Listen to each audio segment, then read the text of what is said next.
The haunted house where no one survives a night. Derelict house ghost. The first thing you hear is silence. Not the peaceful kind of silence, but a silence so heavy it makes your chest tighten, as if the air itself doesn't want to be breathed. That's how people describe the haunted house at the edge of town, the place where no one survives a night. Its windows gape like black, hollow eyes. Its wooden frame creaks even when there is no wind. For decades, it has stood abandoned, wrapped in rumors and fear. Every child in town grows up hearing the same warning, stay away. If you enter, you'll never see the sunrise. And yet, some people go.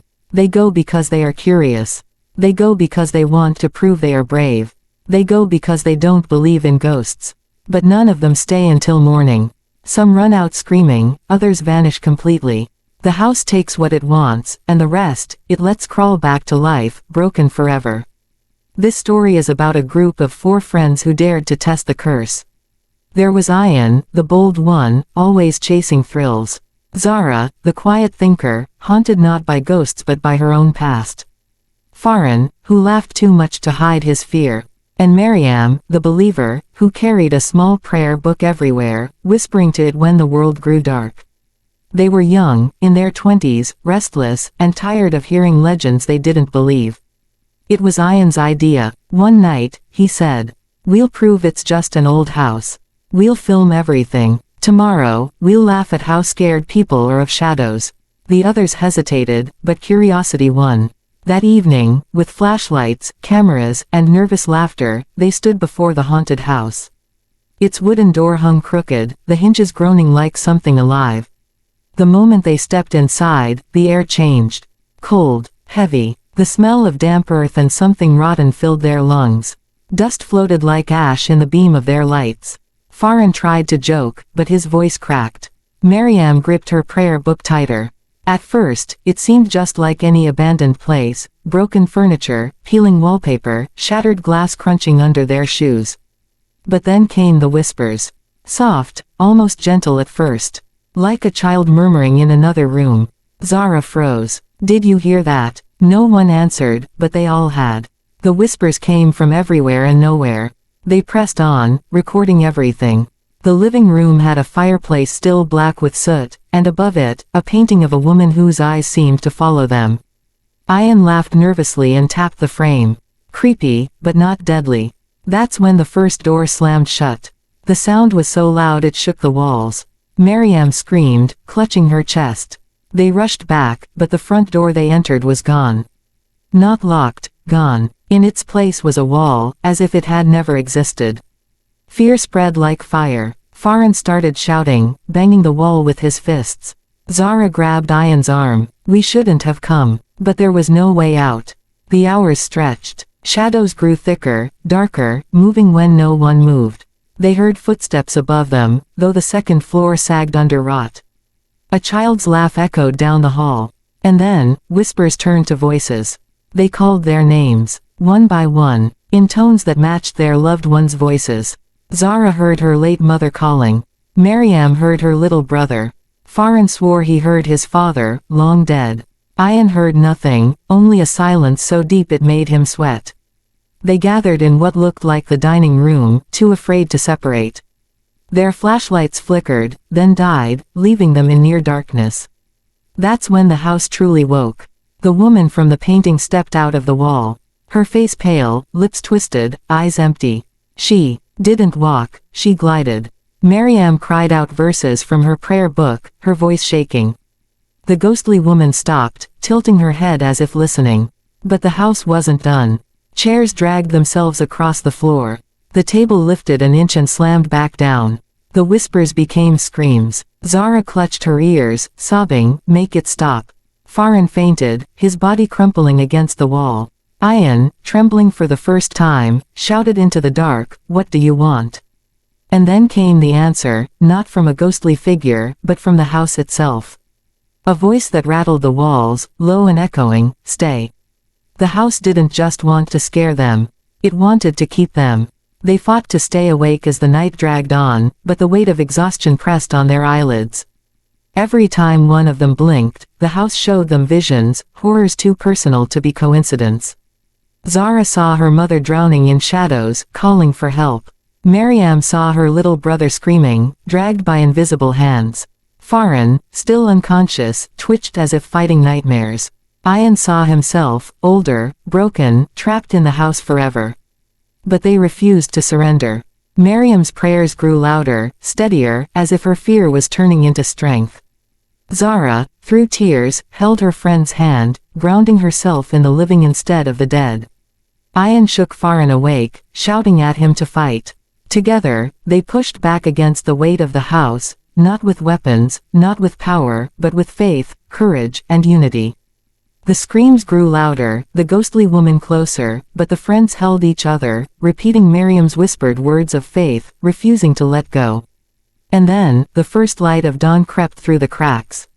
The house shuddered. The ghostly figure shrieked and dissolved into smoke. The walls groaned as if in pain. With a thunderous crack, the front door appeared again. They didn't hesitate. Half dragging Farhan, they stumbled out into the morning air, collapsing on the dirt outside. They had survived. For the first time, the curse had been broken. Not by strength, but by standing together, refusing to let fear claim them. The house loomed behind them, silent and waiting, but powerless, for now. Later, when people asked how they survived a night in the house where no one survives, Ayan answered with a trembling voice. It wasn't courage. It wasn't luck. It was us. The house feeds on fear and loneliness, but when we stood together, it couldn't win. That's the only reason we're alive. And so, the legend changed. The haunted house still stood, daring others to enter. But now, its story carried a different ending, a warning and a lesson. No darkness, no curse, no ghost is stronger than the strength of people who refuse to give up on each other. When the four friends staggered out at dawn, they thought it was over. But the truth was, the house had not let them go. In the days that followed, strange things began to happen. Ayan, once fearless, found himself waking every night at exactly 3:07 a.m., gasping for breath, hearing whispers outside his window. Zara, who rarely spoke of her mother's death, now dreamed of her every night, always standing in the doorway, pointing back toward the house. Farhan's laughter, once so loud, had vanished. He sat in silence, staring at walls that seemed to move when no one was watching. And Maryam, who clung to her prayers, noticed her prayer book pages turning by themselves, as though an unseen hand was waiting for her to read. They survived the house, yes, but they had carried something of it out with them. One evening, desperate for answers, the four met again.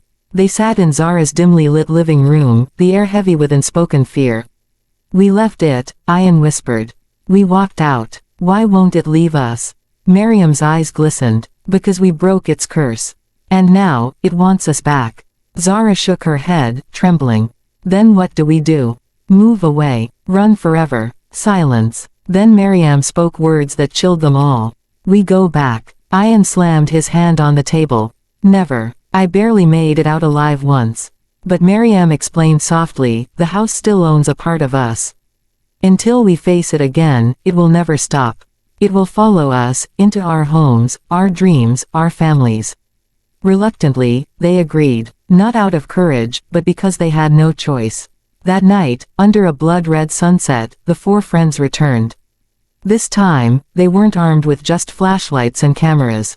They brought candles, verses, salt, ropes to keep them together so no one would be lost in the darkness. Their hands shook, but their hearts were set. The house waited for them. Its broken windows seemed to grin wider, its doors groaning open as if inviting them back. Inside, the stench was worse. The air suffocating. And almost immediately, the voices began. This time, they weren't whispers. They were screams. The walls bled. Dark stains spread across the floorboards. A child's shadow darted down the hall, laughing. The woman from the painting appeared again, but now her face was twisted beyond recognition, her mouth stretching unnaturally wide. Farhan broke first, sobbing, "We can't do this. It's stronger than us." He tried to run, but the rope around his waist held him to the others. Ayan grabbed him, shaking him hard. No, that's what it wants. Don't give it what it wants. The house roared, shaking, trying to split them apart. Doors slammed, chairs flew, glass shattered. The rope tugged as unseen hands yanked at them, trying to drag one friend into the dark. But Miriam dropped to her knees, chanting verses with every breath she had left. Her voice grew louder, stronger, as though borrowed from something beyond her. Zara clutched her hand, adding her trembling voice to the prayer. Ian, his fear boiling into rage, screamed back at the shadows, "You don't own us anymore."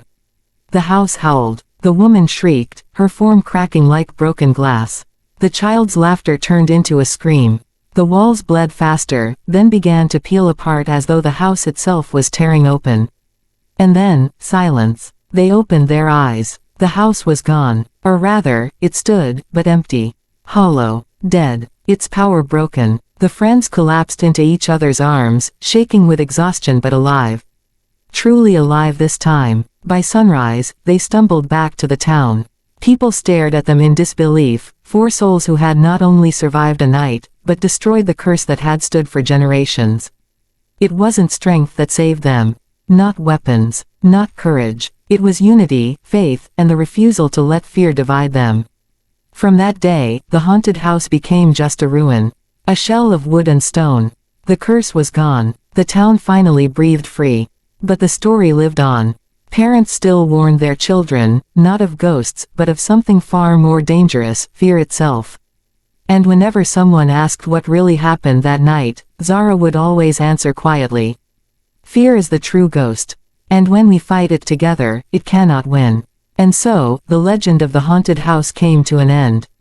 What had once been a place of terror, where no one survived a single night, was reduced to nothing more than wood, stone, and dust. The curse was broken, not by force or fear, but by the strength of 4 friends who refused to abandon each other. In life, there will always be haunted houses. Not always made of bricks and shadows, but of our own fears, regrets, and battles that seem impossible to face. Alone, we can be swallowed by them. But together, with faith, love, and courage, we can walk through the darkest night and still see the sunrise. The house had tried to break them. Instead, it taught them the greatest truth: the only thing stronger than fear is unity. And that is why, though many entered that cursed place and never returned, these 4 friends walked out alive, because no darkness can ever defeat the light that people carry when they stand together. Message: the haunted house was never just a building of wood and stone, it was a mirror of fear itself. Fear grows stronger when we face it alone, but it loses its power when we stand together. Life is full of haunted houses, moments of pain, loss, and darkness, but just like Ian, Zara, Farhan, and Miriam, we can survive the night if we hold on to courage, faith, and unity. No curse is greater than the strength of the human heart.